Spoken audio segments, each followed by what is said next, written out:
percaya bahwa kita jalani hidup kita dan ada sesuatu yang Tuhan selalu cari di setiap detik menit. Karena kita ditaruh di muka bumi ini bukan tanpa tujuan, ya. Tuhan menciptakan setiap kita dengan sebuah tujuan. Dan tujuan saya tidak dapat digantikan oleh Ibu Kristina. Tujuannya Ibu Lina tidak dapat digantikan oleh Pak Manjorang.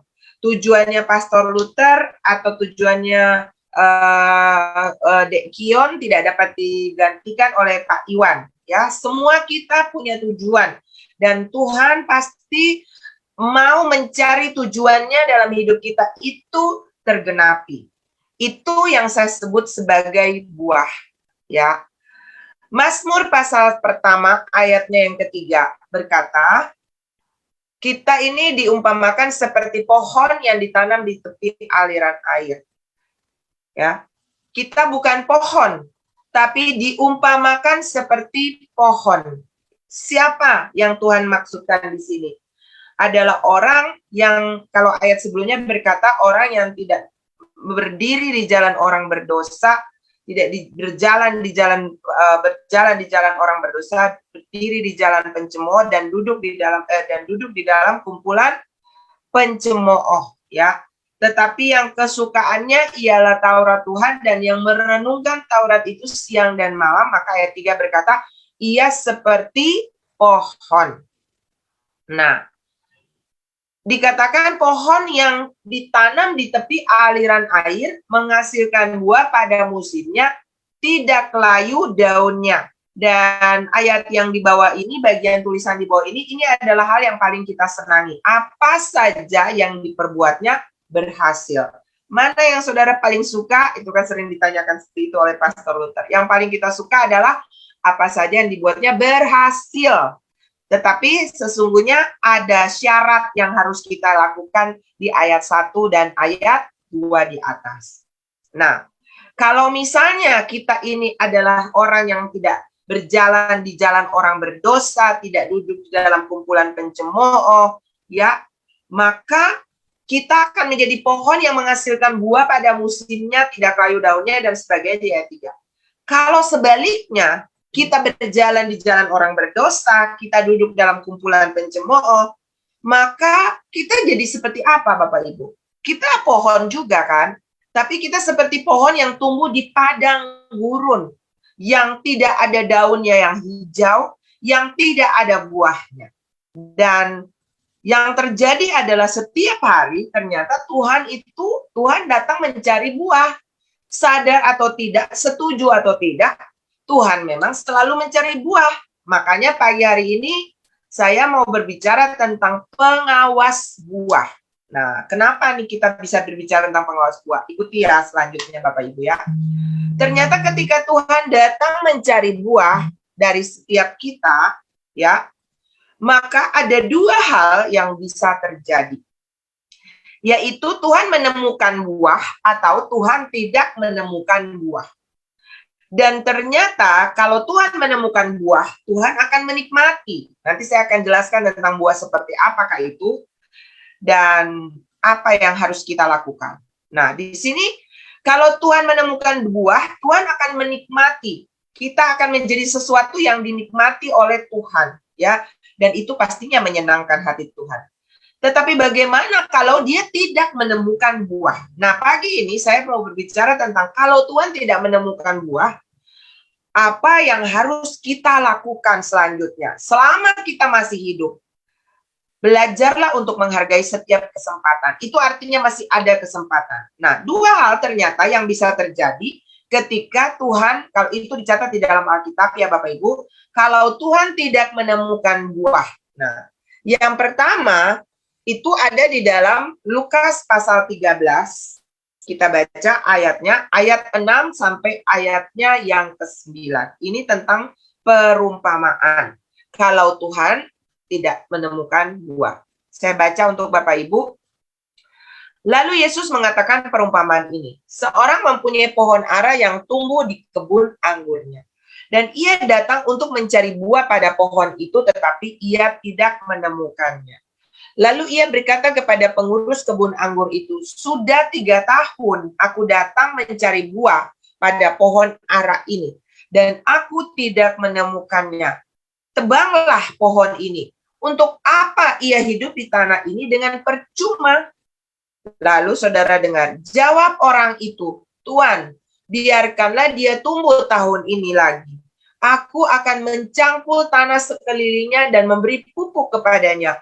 Mungkin tahun depan ia berbuah. Jika tidak, tebanglah dia." Kemungkinan pertama dari perikop pembacaan ini adalah ketika Tuhan mencari buah, Tuhan yang adalah Tuhan sendiri mencari buah dari saudara. Kita diibaratkan seperti pohon, dalam hal ini kita seperti pohon ara, ya. Dan ketika Tuhan tidak menemukan buah, maka yang pertama yang bisa terjadi adalah kita diberi kesempatan berikut untuk bisa berbuah, ya.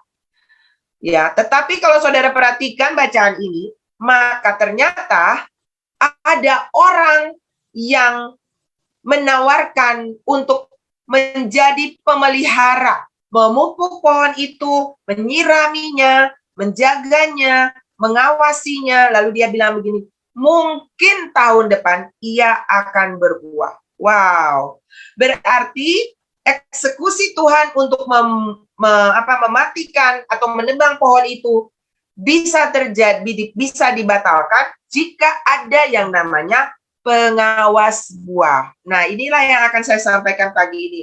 Karena kemungkinan besar tanpa kita sadari, banyak di antara kita yang setiap hari bisa lose control sehingga kita tidak menghasilkan buah. Dan bisa saja Tuhan bisa saja mau menebang kita, ya. Karena itu hal kedua yang bisa saja terjadi. Tapi bersyukur, nanti kita akan bahas tentang pengawas buah ini, saudara, ya. Yang kedua adalah ketika tidak ada kesempatan kalau kita tidak berbuah, ya. Matius 21 ayat 18 sampai ayatnya yang ke-20.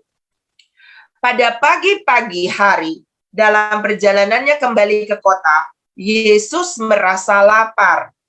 Pada waktu itu Yesus ada dalam posisi sebagai manusia, Bapak Ibu, yang bisa merasakan lapar juga, ya. Dekat jalan ia melihat pohon ara, lalu pergi ke situ. Tetapi ia tidak mendapat apa-apa pada pohon itu, selain daun-daun saja. Katanya kepada pohon itu, "Engkau tidak akan berbuah lagi selama-lamanya." Ini eksekusi ilahi yang tidak ada tawar-menawar, ya. Dan seketika itu juga, suddenly, ya, tiba-tiba, segera, ya, seketika itu juga, apa dikatakan? Keringlah pohon ara itu. Wow, serem ya Bapak Ibu, ya. Ini tidak ada lagi kesempatan. Langsung diakhiri pohon ara itu, dikutuk dengan kalimat lain. Dan dia tidak lagi berbuah selama-lamanya. Saudara Bapak Ibu yang Tuhan Yesus kasihi, mari kita belajar menghargai kesempatan. Kalau hari ini kita masih diizinkan hidup, ingat, Tuhan itu tetap akan mencari buah. Kalau tahun ini kita belum berbuah, pastikanlah bahwa kita harus menghasilkan buah. Mungkin hari ini belum, besok saudara harus menghasilkan buah. Tapi hari ini jika saudara mendengarkan firman Tuhan ini, pastikanlah bahwa kita hari ini juga instan menghasilkan buah. Dengan kekuatan kita mungkin tidak bisa. Tapi ketika kita punya kemauan, kita punya keinginan, kita punya kerinduan, kita mau merubah kehidupan kita, pasti kita akan berbuah. Amin.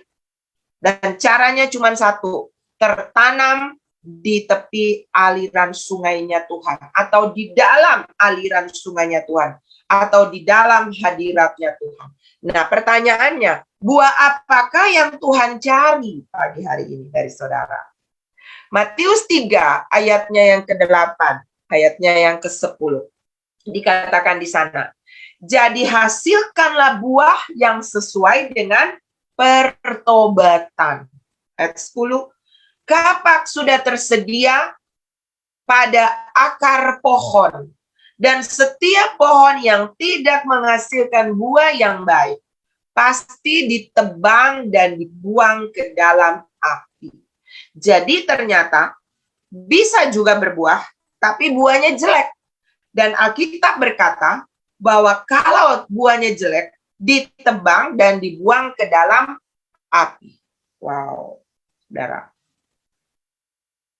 Dan buah yang Tuhan cari ada di dalam ayatnya yang ke-8. Buah yang sesuai dengan pertobatan. Pertobatan itu adalah perubahan gaya hidup, mulai dari perubahan pola pikir. Itu ada di dalam Roma 12. Berubah oleh pembaharuan budi. Tadinya pikiran kita ini adalah pikiran yang penuh dengan amarah. Tadinya pikiran kita ini adalah pikiran yang najis, pikiran yang serakah, pikiran yang penuh dengan hal-hal dunia yang mencemarkan, pikiran yang penuh dengan kepahitan, benci, dendam, pikiran yang berpikir hal-hal yang buruk, suka ngerasanin orang, pikiran yang egois, pikiran yang hanya memberontak, hanya tidak taat dalam melakukan berbagai hal. Tetapi hari ini, ketika firman Tuhan ini datang kepada saudara, ubahlah pola pikir kita. Itu kata firman Tuhan. Berubahlah oleh pembaharuan budimu. Dan itu hanya bisa dikerjakan oleh Roh Kudus. Dan Roh Kudus mau bekerja sama dengan saudara dan saya. Dengan mengizinkan firman Tuhan datang. Dan firman Tuhan itu adalah kekuatan Tuhan.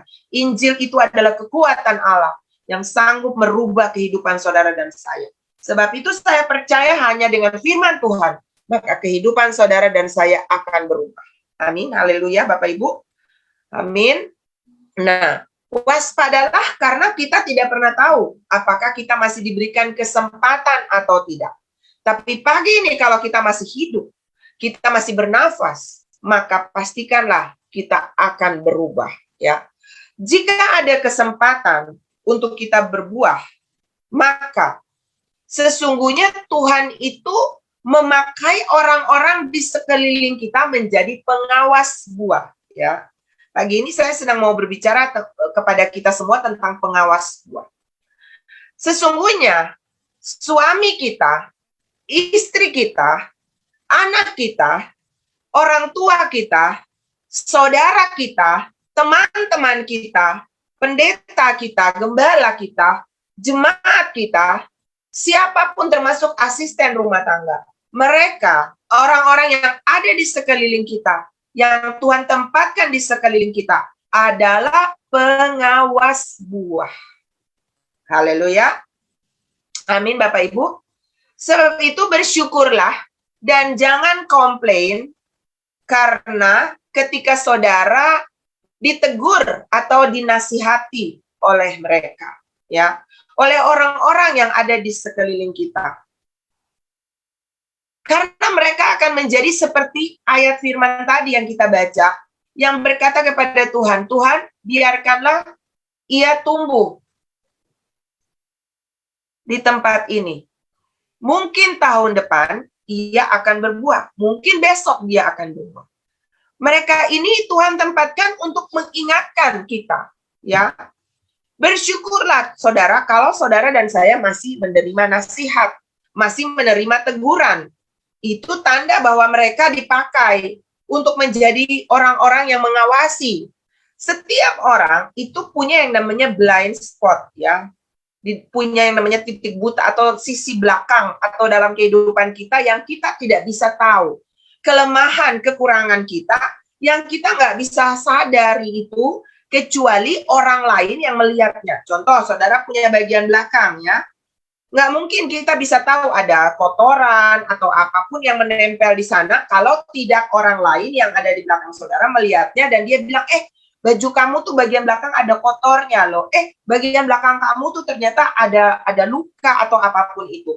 Itu tidak akan bisa dilihat oleh kita sendiri. Kita butuh orang lain. Itu yang saya sebut sebagai pengawas buah. Dan kita harus mengizinkan atau membuka telinga kita kepada teguran lebih daripada puji-pujian, ya. Amsal 27 ayatnya yang kelima dan ayatnya yang keenam berkata, lebih baik teguran yang nyata-nyata. Amsal 27, tolong multimedia. Amsal 27 ayatnya yang kelima dan ayatnya yang keenam berkata, lebih baik teguran yang nyata-nyata daripada kasih yang tersembunyi. Seorang kawan, ayat 6, memukul dengan maksud baik, tetapi seorang lawan mencium secara berlimpah-limpah.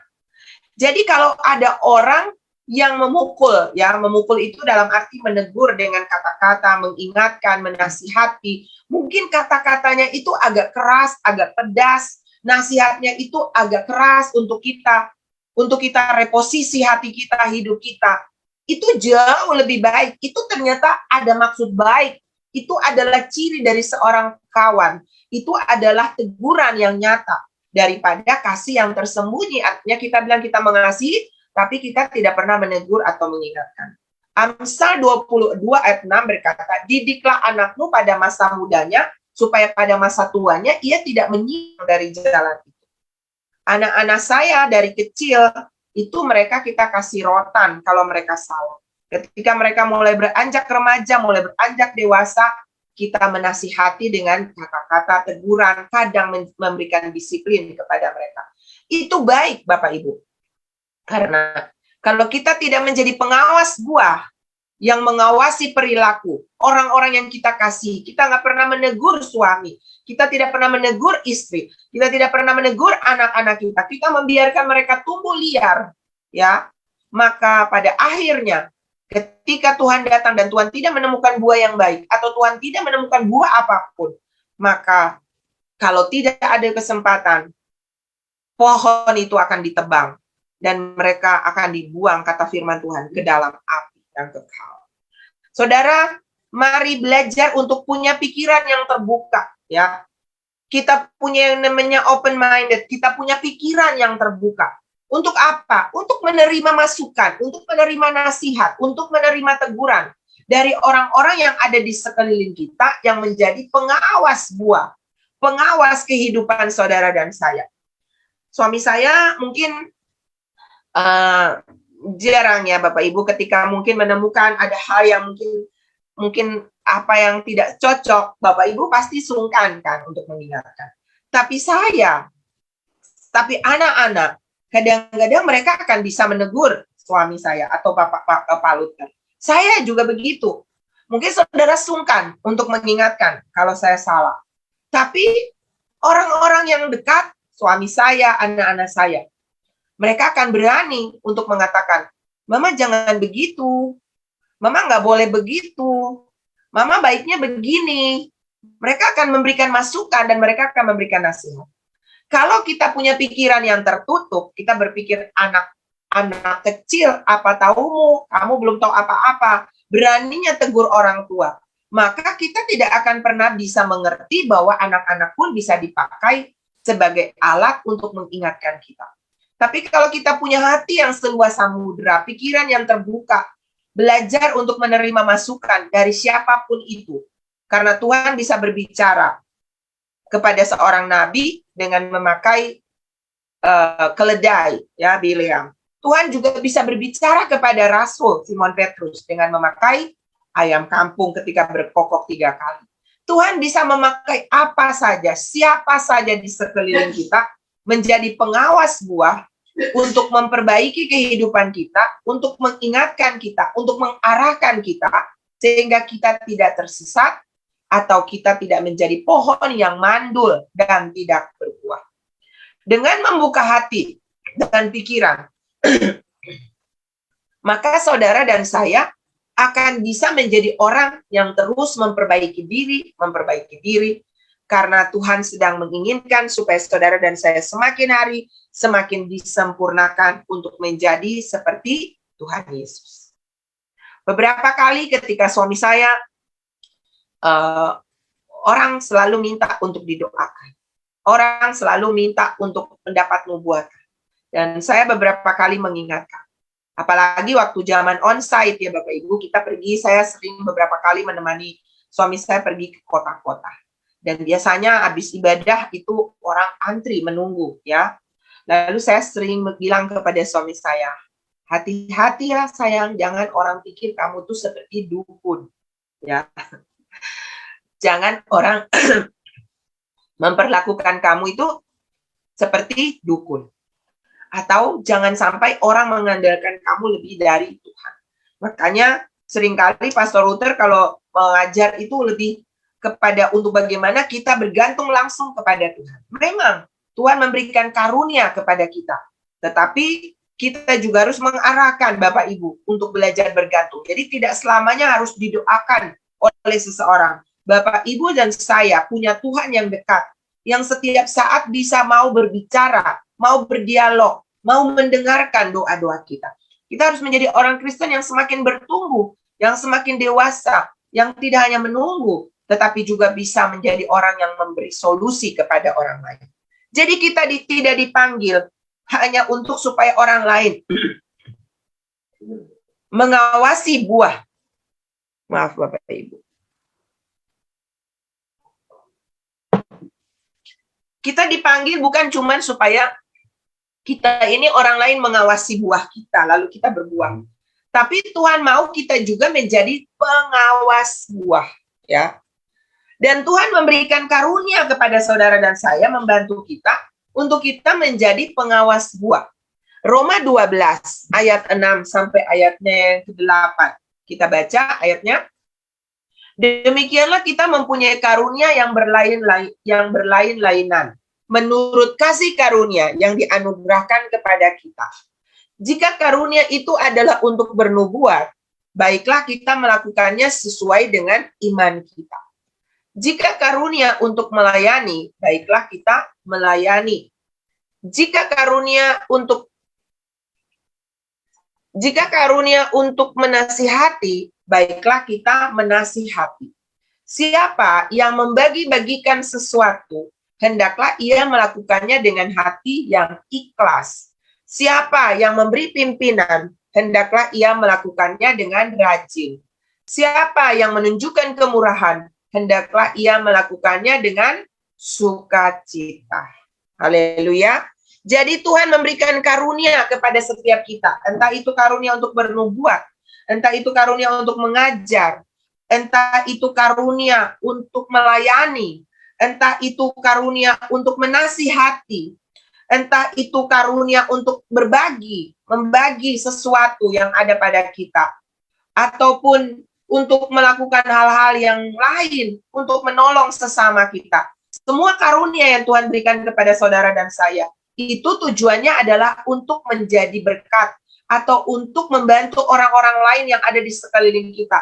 Itu bukan untuk membuat kita semakin tenar, itu bukan untuk membuat kita semakin kaya, itu bukan untuk membuat kita semakin menjadi sesuatu yang untuk ego kita sendiri. Tetapi itu semua Tuhan izinkan berikan kepada saudara dan saya, untuk saudara dan saya bisa menjadi berkat. Dan salah satu contoh kita menjadi berkat adalah kita mau menjadi pengawas buah. Kita mau menjadi orang-orang yang memperhatikan orang-orang yang ada di sekeliling kita. Kita bisa membantu mereka melalui doa, melalui nasihat kita, melalui teguran kita. Dan kita harus belajar jadi orang yang jujur. Ya, saya kemarin berbicara tentang orang mau punya masa depan cerah, salah satunya itu harus tulus hati, harus jujur, berkata apa adanya. Lebih baik teguran yang nyata-nyata. Seorang sahabat itu berani mengingatkan temannya kalau dia salah. Bukan hanya terus memuji, bukan hanya untuk mengatakan hal-hal yang baik. Maka itu adalah sebenarnya bisa jadi kata Amsal tadi seorang lawan atau musuh yang mencium secara berlimpah-limpah. Itu seperti penjilat, kalimat kasarnya seperti begitu. Bapak Ibu, belajar menghargai orang-orang yang berani mengingatkan saudara. Belajar menghargai orang-orang yang berani menasihati dan menegur. Sekalipun orang itu mungkin tidak saudara senangi. Tetapi ketika saudara melakukannya, maka sebenarnya saudara sedang menjadi orang yang punya kerendahan hati. Amin. Saudara menjadi orang yang punya pikiran yang terbuka, yang punya hati yang seluas samudra untuk belajar menerima masukan. Dan saya percaya saudara akan menjadi orang yang menjadi berkat bagi dunia. Ingat Bapak Ibu, Tuhan memanggil kita untuk menjadi garam dan terang bagi dunia ini. Haleluya. Kita menjadi orang-orang yang bukan cuma zero man atau manusia nol yang tidak ada dampaknya. Tapi seandainya semua kita yang ada di Zoom ini, 100 orang lebih ini, adalah orang-orang yang menjadi pengawas buah. Maka saya percaya Tuhan akan menikmati kebun anggur di muka bumi ini dengan sangat nikmat. Kenapa? Karena di mana-mana dia akan menemukan buah. Jika saudara dan saya mau mengambil sebuah keputusan, bukan cuma untuk saudara diawasi buahnya, tapi saudara juga mau menjadi pengawas buah orang lain. Entah itu suami, entah itu istri, Bapak Ibu, jangan lalai untuk mengingatkan orang-orang di sekeliling kita. Jangan malas, karena kita kadang-kadang kan kalau kita menegur seseorang, orang itu nggak terima, kita berhenti, udah deh, kan dia nggak mau terima. Mungkin kita nggak lagi menegur, tapi kita perlu mendoakan dia. Amin. Dan ketika satu waktu nanti, pada waktunya Tuhan bisa memakai siapa saja dan apa saja untuk mengingatkan orang-orang yang pernah kita nasihati, untuk pernah kita tegur, untuk pernah kita ingatkan, dan kita doakan, maka satu waktu nanti, orang-orang itu pun bisa menghasilkan buah. Amin. Biarlah bumi ini penuh dengan kebun anggur, menjadi kebun anggurnya Tuhan, yang di dalamnya akan tumbuh pohon-pohon ara juga, ya, yaitu saudara dan saya, yang akan menghasilkan buah karena ada pengawas-pengawas buah di mana-mana. Dan saudara dan saya menjadi orang-orang yang mau terbuka untuk mau diperbaiki hari lepas hari. Roma 12 dikatakan tadi, berubahlah oleh pembaharuan budimu dengan cara mempersembahkan hidup kita setiap hari. Mata kita, pikiran kita, telinga kita, hati kita, mulut kita, sikap dan tingkah laku kita, itu semuanya kita pakai untuk menjadi alat yang akan menghasilkan buah-buah pertobatan, buah-buah kebenaran, buah-buah kasih, buah-buah sukacita, buah roh yang ada dalam Galatia 5. Itu akan dihasilkan dari kehidupan Bapak, Ibu, Saudara, dan saya. Menjadi buah pertobatan. Ketika orang melihat saudara, orang menemukan, wow, dia orang yang penuh dengan kasih. Wow, dia penuh dengan sukacita. Wow, dia orang yang penuh dengan kemurahan. Wow, dia orang yang penuh dengan kelemah lembutan. Maka Alkitab berkata, seorang pemimpin India, Mahatma Gandhi, berkata, seandainya orang Kristen itu hidupnya seperti Yesus, maka dunia ini pasti semuanya udah jadi Kristen. Haleluya. Seandainya saudara dan saya punya buah kehidupan seperti yang Tuhan mau, buah pertobatan, yang di dalamnya ada buah roh, maka banyak orang yang akan datang kepada Tuhan. Saudara, salah satu tanda akhir zaman yang sangat menggairahkan yang akan terjadi, bukan gempa, bukan sampar, bukan perang, bukan. Tetapi apa? Bumi ini akan ditutupi oleh pengenalan akan Allah, seperti air menutupi dasar samudra. Akan ada penginjilan di mana-mana, dan penginjilan yang paling efektif adalah teladan hidup atau buah yang orang nikmati melalui saudara dan saya. Mari pagi ini kita ambil sebuah komitmen. Jangan lagi mau jadi orang Kristen yang mandul, yang tidak menghasilkan buah. Buah itu juga bukan saja berbicara tentang karakter hidup kita, tapi buah itu juga berbicara tentang jiwa-jiwa yang akan saudara bawa kepada kerajaan kekal. Dan saudara dengar, ada satu mahkota dari 5 mahkota yang Tuhan siapkan untuk kita, yaitu mahkota menghasilkan buah. Haleluya. Mahkota menginjil, mahkota memenangkan jiwa. Mari pagi ini ambil komitmen. Saudara akan berbuah bagi Tuhan, dan saudara akan membantu banyak orang menghasilkan buah juga dalam kehidupannya. Itulah hidup yang menjadi berkat bagi dunia. Pagi ini, saudara, jika saudara adalah orang yang mau berbuah, saudara adalah orang yang mau untuk menghasilkan buah yang Tuhan bisa nikmati. Entah buah kehidupan karakter saudara, entah buah jiwa-jiwa yang saudara awasi dan saudara bawa kepada Tuhan. Angkat tangan saudara. Saya mau berdoa bagi Bapak Ibu pagi hari ini. Kopashika panalayata karalapas. Pimanala hekata kapashika takaralaba. Mimarala yakata kapasyata pataka. Terima kasih Bapak yang baik.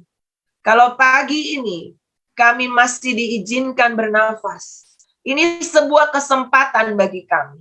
Untuk kami mau pagi ini Tuhan, menghasilkan buah. Dan kalau Engkau datang mencari buah, maka pastikanlah, kami mau memastikan, Engkau akan menemukan buah dari setiap kami pagi ini. Kami yang ada di Zoom, kami yang ada di Facebook, kami yang ada di YouTube, kami berdoa, hamba-Mu berdoa pagi ini, Tuhan. Biarlah Roh Kudus bantu kami. Setiap kebenaran yang hamba-Mu sudah taburkan, bahkan hamba-hamba Tuhan yang lain sudah taburkan. Tuhan, aku berdoa supaya benih-benih ini tidak ada yang dicuri oleh burung-burung liar, tidak ada yang dicuri atau dirampas oleh kuasa jahat, tidak ada yang seperti di semak-semak belukar, tidak ada yang seperti di atas batu-batu. Tetapi aku berdoa setiap benih ini tumbuh di hati-hati yang baik, tanah hati yang subur, tanah hati yang gembur. Roh Kudus bajak hati kami pagi ini ketika kami mendengarkan firman ini. Dan aku minta dalam nama Yesus ada reaksi ilahi yang bekerja di dalam hati setiap anak-anak-Mu, sehingga kami tidak menjadi orang Kristen yang mandul, orang Kristen yang hanya mendengar, dan tidak pernah menjadi pelaku firman. Aku berdoa bertumbuh, aku berdoa tertanam, aku berdoa berbuah dalam nama Yesus. Darah Yesus berkuasa melindungi setiap benih-benih firman ini, sehingga benih-benih firman ini tertanam, berakar dengan dalam, berbuah dengan lebat, dan buah-buah adalah buah-buah yang manis, buah-buah yang dapat dinikmati oleh Tuhan, buah-buah yang dapat dinikmati oleh sesama. Dan aku berdoa dalam nama Yesus akan muncul para penginjil, akan muncul para rasul, akan muncul para nabi. Jawatan yang Tuhan sudah berikan kepada kami ketika Engkau mati dan Engkau bangkit, Engkau memberikan pemberian jawatan-jawatan kepada gereja-Mu. Aku berdoa supaya orang-orang yang ada di komunitas ini bertumbuh Tuhan, bertumbuh Tuhan. Mereka tidak hanya datang mencari doa, mereka tidak hanya datang mencari mujizat, kesembuhan, tapi mereka datang dan mereka mau menerima sesuatu alat peraga daripada Engkau melalui firman-Mu. Dan mereka akan pergi di keluarga mereka. Keluarga-keluarga mereka adalah keluarga-keluarga yang berbuah. Aku katakan dalam nama Yesus, komunitas, bahkan dimanapun anak-anak-Mu pergi, buah mereka adalah buah-buah yang dapat dinikmati oleh Tuhan, yang dapat dinikmati oleh sesama. Dan mereka juga akan menolong banyak orang untuk berbuah dimanapun mereka berada. Tuhan, aku berdoa supaya komunitas ini adalah komunitas yang dewasa dalam nama Yesus, yang setia, yang bertumbuh, yang memuliakan Tuhan, dan menjadi berkat, menjadi garam dan terang dimanapun kami berada. Terima kasih kalau mujizat pagi terbesar pagi ini yang kami terima, yaitu kami sudah berbuah. Saudara katakan amin dalam nama Yesus. Dan terima kasih kalau mujizat terbesar pagi ini adalah kami menjadi orang-orang pengawas buah yang akan menghasilkan banyak pohon-pohon yang berbuah di mana-mana. Terpujilah nama-Mu Bapa, hamba sudah selesai, dan segala kemuliaan hormat hamba kembalikan hanya bagi Engkau. Haleluya. Amin. Tuhan Yesus memberkati saudara. Saya serahkan kepada Pastor Luther. Puji Tuhan, Bapak Ibu diberkati Tuhan. Yang diberkati Tuhan boleh lambaikan tangan, tulis di kolom komentar, saya sungguh diberkati oleh Tuhan. Tahukah Bapak Ibu bahwa perjalanan hidup saudara dan saya, ada kalanya kita berhasil hari ini, ataukah saudara dan saya mengalami penundaan, sedang menuju kepada keberhasilan, maka selalu Tuhan taruh seseorang untuk menolong kita, entah itu guru, entah itu gembala, itu orang tua, pemimpin kita, menjadi pengawas buah. Daud ditaruh di samping Saul, dan Saul pada masa itu jadi pengawas buah sebelum Daud menjadi raja. Dan waktunya begitu panjang, saudara. Daud perlu tunggu kurang lebih 25 tahun. Ketika dia diurapi dalam 1 Samuel pasal 16 untuk dia menjadi raja. Saudara dan saya juga harus merelakan hati kita bahwa di tangan Tuhan itu, masalah itu cuma sebuah perjalanan, proses ujian itu sebuah perjalanan. Tujuannya adalah supaya tadi menghasilkan buah untuk bisa dinikmati oleh banyak orang. Amin. Ada orang yang punya segalanya, ada orang yang punya kedudukan, tapi dia nggak punya buah. Dalam hal ini buah roh itu nggak ada. Dan semuanya itu hanya didapat ketika kita mau untuk diproses, dibentuk, mengikuti kebenaran firman Tuhan. Kita diperlakukan mungkin tidak adil, kita tidak menerima hal-hal yang baik. Harusnya kita terima kedudukan, tapi orang lain ambil daripada kita, merampas daripada kita. Bapak Ibu selalu bersyukur, maka kita akan menghasilkan buah yang baik. Pohon mangga nggak mungkin akan marah ketika angin timur datang menerpa dia. Nggak mungkin dia berkata, aku mau pindah kah? Hari ini, minggu ini aku mau bersembunyi di balik gunung. Nanti kalau nggak ada angin baru aku kembali lagi di sini. Itu namanya pohon pohon hantu, saudara ya, bisa jalan-jalan sendiri. Pohon yang benar itu, pohon mangga di depan rumah saudara akan terus tertanam di situ, menghadapi setiap musim, dan pada waktu berbuah dia akan berbuah. Betul? Benar? Amin. Saya ingat sekali ketika, kalau pohon di samping rumah ketika saya masih kecil, ketika pohon langsat, manggis, atau apapun tidak berbuah, maka papa saya berkata kepada saya, pohon ini harusnya sudah berbuah. Sekarang dia belum berbuah, kamu ambil parang, potong pohonnya, diberikan tanda, dilukai. Saya tanya kenapa? Untuk apa, Pak? Karena di dalamnya terlalu banyak gas. Biar itu keluar, nanti sebentar lagi berapa bulan kemudian, dia akan pasti berbuah. Dan benar, saya kaget sekali. 6 bulan kemudian, saya lihat buahnya mulai keluar. Buahnya banyak sekali. Ya, saya masih kecil, saudara. Dan saya lihat bahwa orang tua punya pengalaman hidup dengan pohon tumbuh-tumbuhan yang mereka tanam sendiri. Waktunya berbuah, tidak berbuah, dilukai. Ada begitu banyak saudara yang hari ini Anda mengalami sepertinya dilukai, sakit bagi saudara, proses yang Anda alami, bertahanlah. Bertahanlah, Anda akan menikmati buahnya. Dan goalnya adalah supaya kita bisa jadi berkat. Duka cita kita akan menjadi sukacita. Saudara dan saya hari ini, mungkin kita sekarang ini, mungkin melewati jalan-jalan yang sempit, tapi satu waktu nanti, kita akan menolong orang-orang ketika kita ada di tempat tujuan, tempat-tempat yang tinggi, supaya mereka melihat perkara-perkara besar. Amin. Amin. Mari tetap bertahan dalam keadaan apapun, percayalah bahwa Tuhan tidak pernah meninggalkan kita. Dia bersama-sama dengan kita. Dia bersama dengan kita.